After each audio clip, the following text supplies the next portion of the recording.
Shalom, nous allons étudier le Daf Kaf Alev dans Masechet Shabbat et nous reprenons à la dernière ligne du Daf Kaf Amud Bet. Amar Rami Bar Avin Atarna, donc Itran, dans la Mishnah Itran, Psolta des Ifta, c'est le déchet du goudron. Sha'ava, ce qu'on appelle Sha'ava, c'est Psolta des Duvsha, c'est le déchet détritus du miel. Le Ma'inaf Kamina, à quoi ça nous sert de savoir la définition de ces choses-là?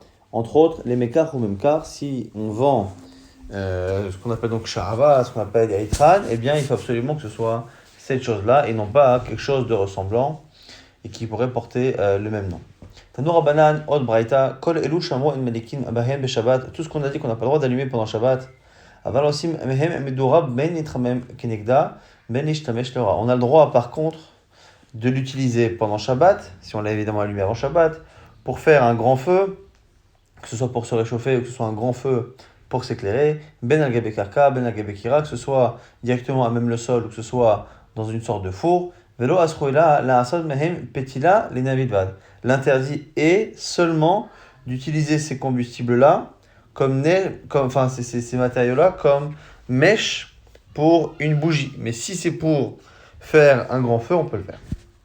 Velo shemen kik. Maintenant, on va parler de ce qu'on appelle l'huile de kik. Maï shemen kik, l'agma pose la question. Qu'est-ce que Shemen Kik? Amar Shmuel nous dit, chez l'école Nechuteyama, on a demandé à tous les voyageurs, et Ve'amroulim m'ont dit que c'est en Fechad Yesh Vekarkayam, qu'il y a au loin un volatile, Ve'kik Shemo qui s'appelle Kik, et ce serait du coup les graisses qui proviendraient de cet animal-là. Rabbi Yitzhak Beret de Rabbi Yehuda Amar, Mishra de Kaza. Lui dit non, c'est l'huile d'un arbre qu'on appelle ici Kaza. Rachid nous explique que c'est la plante qui fait le coton. La Shaki Shama Kikayon de Yona. Non, Kik, c'est le même mot que Kikayon de Yona. Donc l'arbre, le ricin là-bas que Yona avait dans l'histoire de Yona. Amar Abba Bachana le dit Chazili Kikayon de Yona. Moi j'ai vu Kikayon de Yona. Ou Sluliva Dame, ça ressemble à Sluliva. L'image qui fait Rabé, ça pousse à côté de l'eau. Poum Chanuta Midlan Yate. Et les gens les mettent souvent dans les magasins pour que ça sente bon. Vatsinhu avde mishra, et on en fait de l'huile. Ou ben poi nichan kol veriche de marava. Et en Israël, c'est là-bas que c'est cette huile qu'on utilise et cette odeur qu'on utilise pour guérir les malades. Amar rabba petilot shamur chamim malikim baim beshabbat mine shaor mesach sechet bahen. Les mèches qu'on n'a pas le droit d'utiliser pendant Shabbat, comme on a vu dans la Mishnah, c'est parce que la flamme a tendance à s'éteindre, à s'allumer, à ne pas éclairer de manière stable. Et les combustibles qu'on n'a pas le droit d'utiliser, mais chez c'est parce que ils ne font pas de lien réel avec la mèche, et donc du coup on nous a expliqué ici les raisons pour lesquelles certains matériaux sont interdits à la fois pour faire une mèche et à la fois pour le combustible. Question de Abaye.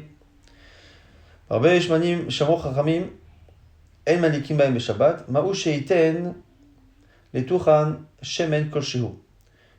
Pose la question à Abaye. Les shmanim, les huiles avec lesquelles on n'a pas le droit d'allumer, à cause justement de ce lien qui ne se fait pas avec la mèche, est-ce qu'on a le droit de les mélanger avec des huiles autorisées? Mikazrinan Dilma a-t-il allouké Bainayhu? Olo. Est-ce que l'on craint qu'on finisse par n'allumer qu'avec le combustible interdit ou pas? Amalé, réponse ici que Rabba donne à Abaye. Malikin, El Malikin, on n'allume pas. Maïta Ama, pourquoi? L'iffiche El Malikin. Parce que El Malikin, c'est-à-dire qu'à partir du moment où ils ont interdit un combustible, ils l'ont interdit complètement, que ce soit de manière intégrale ou même sous forme de mélange. On objecte, parce qu'a priori, si c'est valable pour les combustibles, cette xéra de dire que finalement, quand on interdit même les mélanges, ça devrait être valable même pour les interdits qui sont liés aux mèches. Pourquoi? Et tu vois, on objecte avec une braïta, car d'avoir chez Malikin, bon. Al-Gabé d'avoir chez El Malikinbo. Si on a attaché quelque chose qui peut servir de mèche avec quelque chose qui ne peut pas servir de mèche, eh bien on nous dit quoi là-bas? Karar d'avoir chez Malikinbo. Al-Gabé d'avoir chez Malikinbo. El Malikinbo. On n'a pas le droit de le faire. On n'a pas le droit d'allumer. Rabban Shimon Ben Gamliel nous dit que chez le Beit Abba, ayuk kochin petila al-Gabé egod ou Malikin.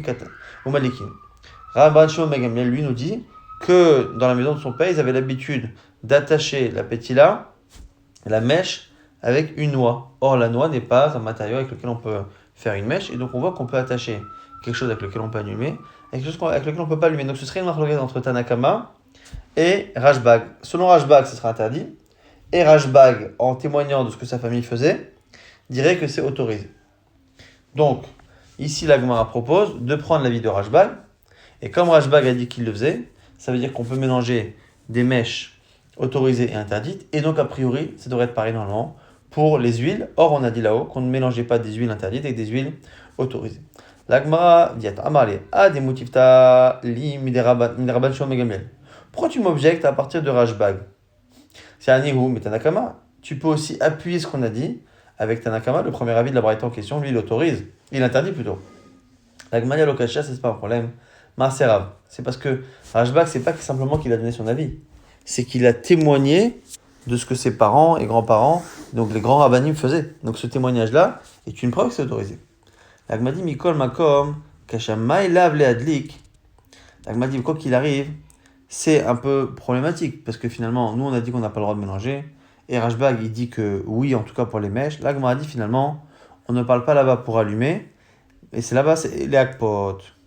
C'est-à-dire qu'en fait, il utilisait la noix pour faire flotter la mèche, pour aider la mèche à faire flotter, mais la noix ne servait pas à allumer, donc c'était pas réellement une partie de la mèche. Et donc, mélanger la mèche avec un matériau interdit, un matériau autorisé, pour allumer à partir de cette mèche-là, ça c'est interdit, mais qu'une mèche en matériau autorisé soit elle-même reliée à un objet flottant pour que ça flotte, ce n'est pas un problème. L'agma dit Maïta Amar dit Tanakama. Alors, l'agma dit si, c'est ça.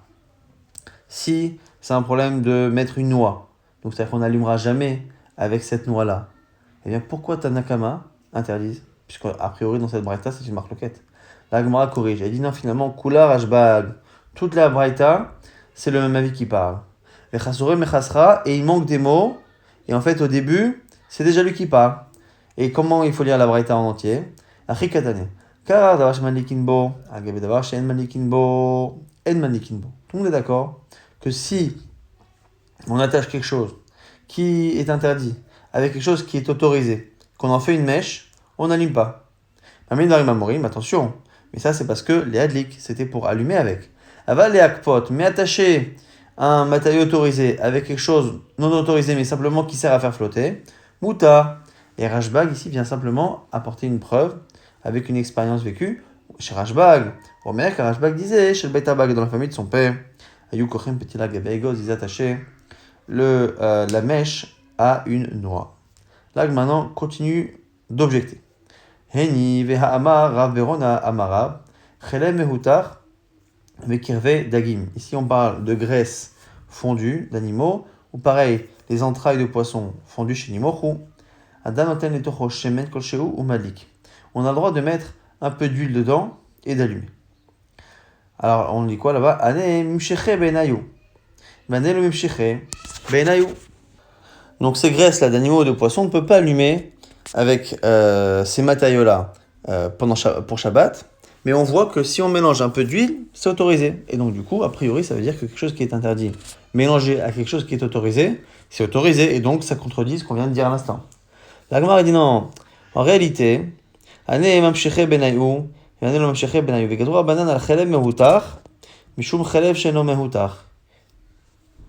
ne peut pas comparer les graisses qu'on vient de citer et les huiles interdites. Les huiles interdites, c'est ce qu'on a dit que les mèches n'arrivent pas réellement à puiser de ces éléments-là. Alors que ici, les graisses des animaux dont on parle, et kirve dagim chez Nimochu, dans ces cas-là, en réalité, c'est très très bien. Il n'y a aucun problème, ça marche à la perfection. Simplement, pourquoi on a interdit d'utiliser ces graisses-là telles quelles, en version comme ça fondue, mais houtar et nimochu, c'est parce qu'on a peur que les gens en viennent à utiliser ces graisses-là ou ces entrailles de poisson sans les faire fondre au préalable. Et là, ça pourrait être un problème. Donc c'est déjà une zéra. On a interdit les graisses fondues de peur qu'on utilise des graisses qui ne sont pas fondues. Pareil pour les entrailles de poisson. Et donc, du coup, c'est pour ça qu'on a interdit d'utiliser seul, mais avec de l'huile, c'est bon. La Gemara dit Védik Zorna Mechelev, Meutar avec Kevedagim Shinimochu, Shenatane Tochan Shemen, Mishum Chelev Meutar avec Kevedagim Shinimochu, Shelon Natane Tochan Shemen. La Gemara dit si c'est cela, on n'a qu'à interdire. Pourquoi les Chachamim n'auraient pas interdit d'utiliser ces graisses-là fondues avec de l'huile, de peur qu'on en vienne à utiliser ces graisses fondues tout court, ce qui est interdit. La Gemara dit, mais non, parce que même ça, c'est interdit que des rabbanan. La Gemara dit, Higufa Gzera. Le fait d'utiliser ces graisses fondues toutes seules, ça n'interdit que des rabbanan, c'est une Gzera. Mais Anan, comme Minixor Gzera, Gzera, et nous, tu crois qu'on va rajouter encore un interdit pour éviter de faire un interdit qui lui-même a été créé artificiellement? Pas du tout. On crée un interdit par rapport à un source de la Torah. Donc, ce qui ne marche pas Minatora, là, ou ce qui donne un risque Minatora que on transgresse, là, on ne fait pas. Mais par contre, si c'est déjà une Gzera, eh bien, pas de problème. Donc, du coup, comme dans le fond de ces graisses-là, animales, qui sont fondues, techniquement, c'est un très bon combustible. Comme c'est simplement de peur qu'on l'utilise sans avoir fait bien la préparation, sans avoir fait fondre les choses avant, eh bien, il suffit de l'utiliser avec un peu d'huile pour faire une sorte de chinouille, et à ce moment-là, c'est autorisé. Donc, on confirme finalement que les autres huiles interdites qui ne prennent pas bien, on ne peut pas les mélanger avec des huiles autorisées. Et pareil pour les pétilotes, pour les mèches, sauf si on attache quelque chose pour une sorte de flotteur. Tane, Rami bar Chama, Petilot ushmanim shavu chamim en malikim bahem beshabbat, en malikim bahem bamikdash. On nous dit ici dans une braïta, les mèches et les huiles qui sont interdites pour Shabbat, on ne les utilise pas au Beth Amikdash. Pourquoi? Même chez Neymar, c'est marqué les ha'alotner tamid. Il faut là-bas que la bougie soit allumée toujours. Et donc il faut que ce soit vraiment une flamme qui dure, qui soit stable, et toutes les mèches et combustibles qu'on a cités ne le sont pas. La Gemara dit, Tanel avehu ve'amala, kidei shete eshalhevet ola meleha, velo shete ola alidei vacher, et on explique que il faut que la flamme monte d'elle-même et qu'elle n'ait pas besoin d'aide. Et donc finalement, c'est pour ça qu'on interdit ces combustibles. Na mibal'e mirchnase kohanim, mehemnehem ayum mafki'im ou mehem madikim simchat bet hashoeva. La Gemara objecte avec une Mishnah qui dit qu'on utilisait les vêtements abîmés des kohanim pour allumer des feux à Simcha Bet HaShoeva, la fête qu'on faisait pendant Sukkot. Et donc, on voit ici qu'on utilise des vêtements. Or, les vêtements qu'on a cités sont composés, les vêtements des Kohanim sont composés de mélanges qui normalement ne sont pas autorisés, parce qu'il y a des matériaux qu'on ne peut pas utiliser comme la laine pour allumer. Et donc, du coup, la Gemara se pose la question, comment c'est possible que là-bas, on utilise Simcha Bet HaShoeva? La Gemara dit Simcha Bet HaShoeva Sha'ane. C'est spécial. Simcha Bet HaShoeva, c'est particulier, ce n'était pas des feux qui correspondaient à la mitzvah de l'Halodner Tamid, de laisser une lumière allumée constamment à Beth Amikdash. C'était des feux en plus pour la fête. Et donc, si finalement les feux ne remplissaient pas tous les critères des lumières qu'on allume par la Torah, et bien du coup, c'est pas un problème. Tashma, autre objection.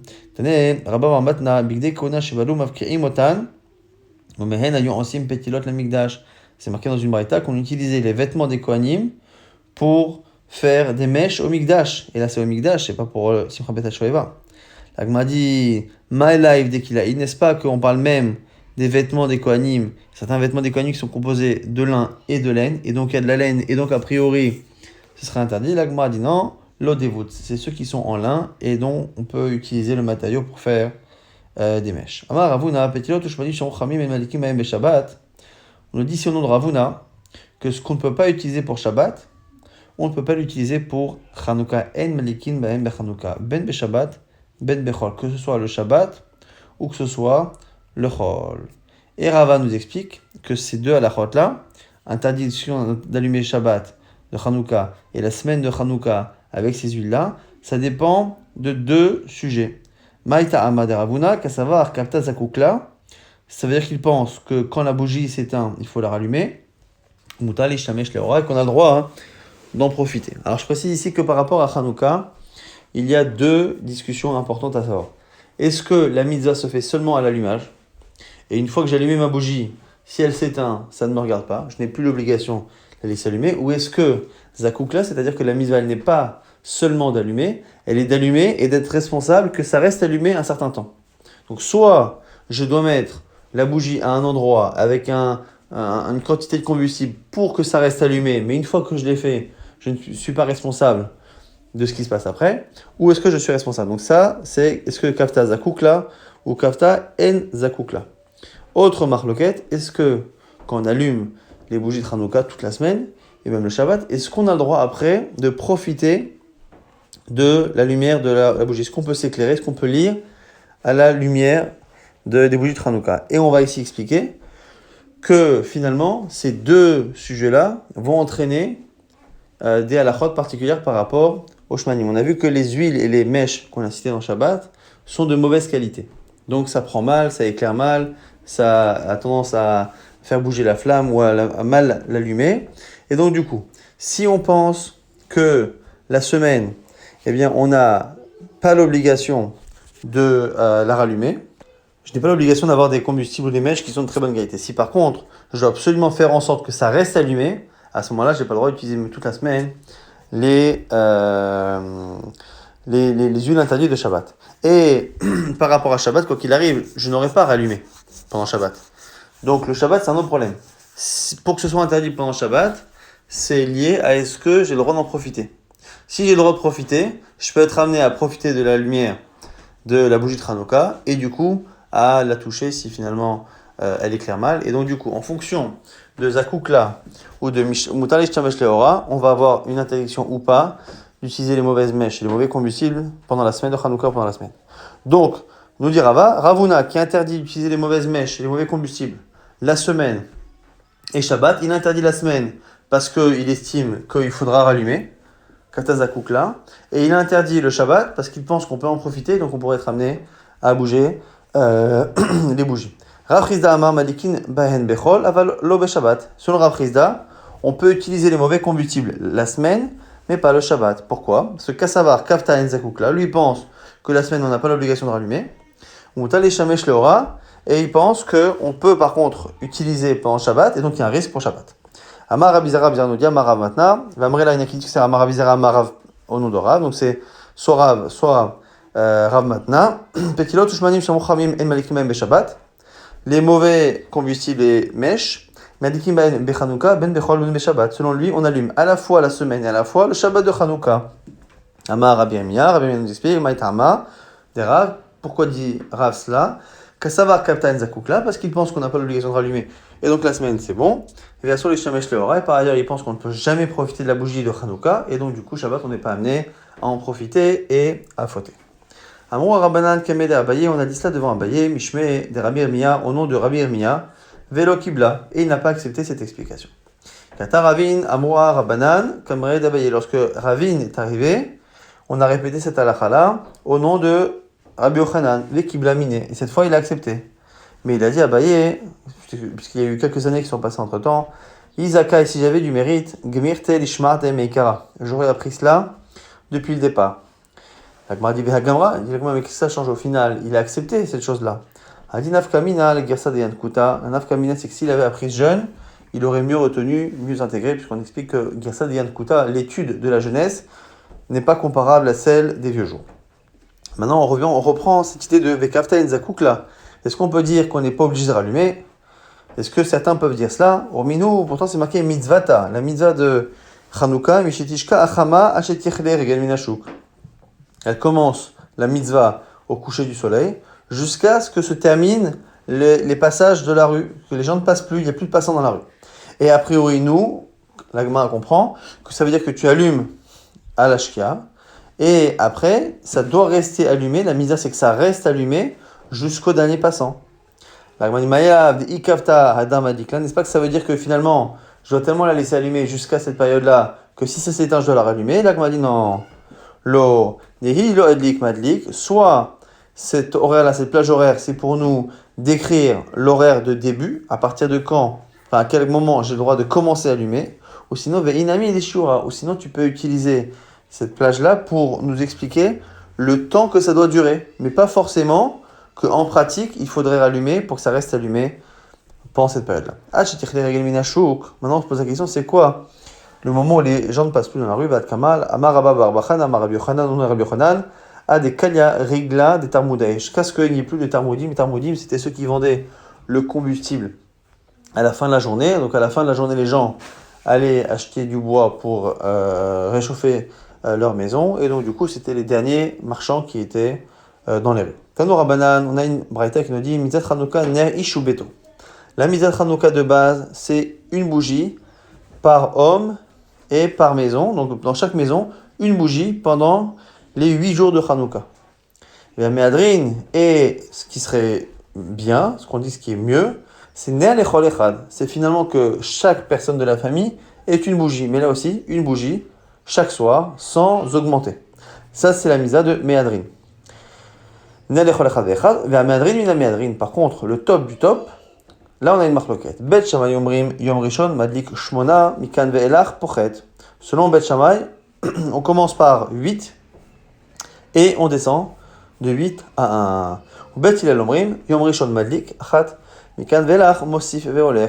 Et selon Bet Hillel, on commence à 1 et on termine à 8. Donc c'est ce que nous faisons aujourd'hui, c'est-à-dire le Méadrin, Mina Méadrin, selon Bet Hillel. Et après, il y a une marloquette dans les Rishonim qui donne aujourd'hui une marloquette entre le Minhag Ashkenaz et Séfarad. Est-ce que ce Méadrin, Mina Méadrin, c'est-à-dire le fait d'aller finalement de 1 à 8 en fonction des soirs de Hanouka, est-ce que ça s'ajoute au méadrine qu'on a cité précédemment, c'est-à-dire que chacun dans la maison doit avoir sa bougie, mais comme finalement cette bougie-là on la transforme en une Hanoukia de 1 à 8, ça veut dire que chacun doit avoir une Hanoukia qui va de 1 à 8, ou est-ce que ce méadrine, mina méadrine vient remplacer le premier, et qu'à la limite ils sont plutôt incompatibles, et du coup si on fait le dernier méadrine, mina méadrine de faire de 1 à 8, il ne faut pas que chacun ait sa propre Hanouka. En tout cas, par rapport à cette marloquette Bet Hillel, Bet Shammai, est-ce qu'on va de 8 à 1 ou de 1 à 8?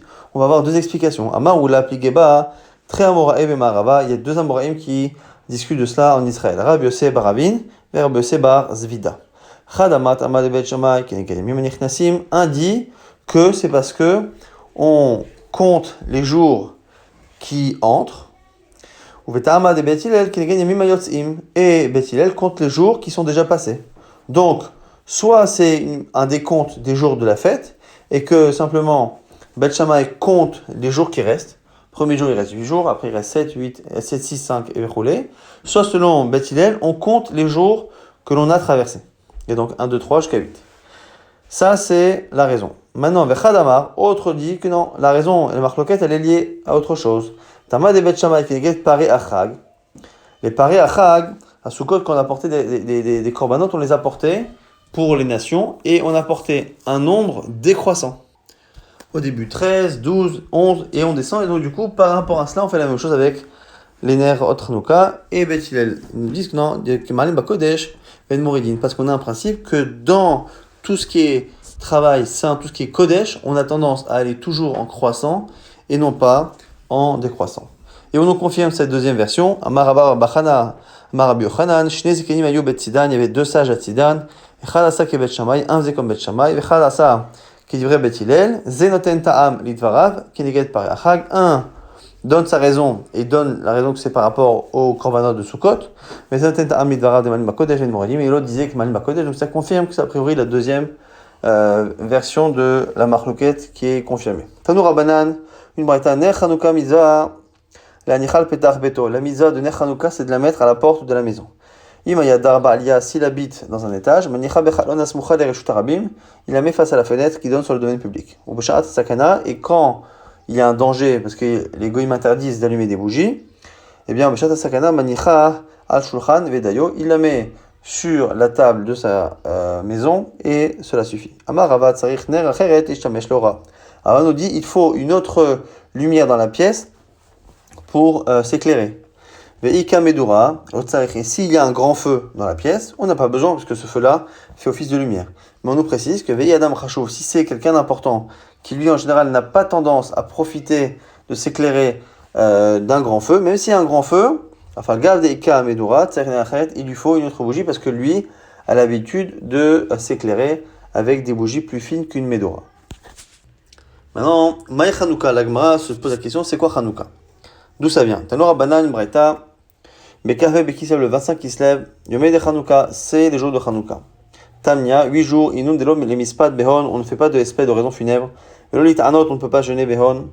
Pourquoi? Chez Keshir Nichnu, Yevani une Echal, lorsque les Grecs sont rentrés dans le Echal, dans le Beth Amikdash, Timul Kolashmani, ils ont rendu impures toutes les huiles. Chez Gavra Malchut Bet Hashmonai, et lorsque les Hashmonaïm ont repris le pouvoir, Venitzrum, Batku Velomatsu, et la Pachechad, chez Shemen Shayamunar, Bechotamo chez le Kohen Gadol, ils n'ont trouvé qu'une seule fiole qui était fermée avec le seau du Kohen Gadol. Et donc, du coup, Velo Yabol Adlik, et la Yom Echad, on avait de quoi allumer qu'un seul jour. On a Sabones, il y a un miracle que tout le monde connaît, Veliku, Memenu, Shmonayamim, ils ont pu allumer pendant 8 jours. Les Shana Acheret, l'année suivante, Kvar'um Va'asaum, Yemim Toim Ve'alel Oboda'a, ils en ont fait des jours de fête pour faire le Halel et pour remercier Hachem. Donc, moi, on va rapporter maintenant une halakha de Nezikin pour essayer de déduire l'endroit auquel on doit passer la Chanukah. Tnan, c'est marqué Get Satsum Mitachat Apatish, quelqu'un qui travaille le métal et qui fait des étincelles. Yatsa Veizik, et ça a créé un incendie à côté. Il est chayav. Gamal Shtaun Pishtan, un homme qui se promène avec un chameau qui est rempli de lin. Ve'ur envers Beshutarabim, mais il passe dans le domaine public. Ve'nichnesa Pishtano Letor Chachanut, et le lin qui est sur le dos du chameau passe sous la tente comme ça d'un marchand dans lequel il y a du feu, et finalement Vedalka Benero, ça prend le feu de sa bougie. Shnechenvani Vedlik et Tabira Balagamal Chayav, c'est celui qui a le chameau qui est Chayav.